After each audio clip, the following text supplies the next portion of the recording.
কাজিৰঙাৰ হাবিত আমাৰ ঘৰ মই এটি অকণমানি গড়ৰ পোৱালি থাকোঁ ঘূৰি ফুৰি মা আৰু মই কোমল ঘাঁহ বন বিচাৰি বিচাৰি এদিন দুয়ো সন্ধ্যাৰ পৰত উভতিলোঁ ঘৰলৈ বুলি নিজৰ ঘৰত শান্তিৰে আমি নিশাটি কটাওঁ কিন্তু হঠাৎ কি যে হ'ল শব্দ ধুম ধুম ধুম ধুম যেন কোনোবাই আমাৰ ওপৰত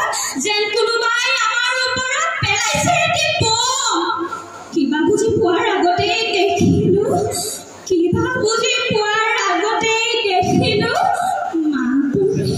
মা পৰে বাগৰি খোজ কাঢ়িব নোৱাৰোঁ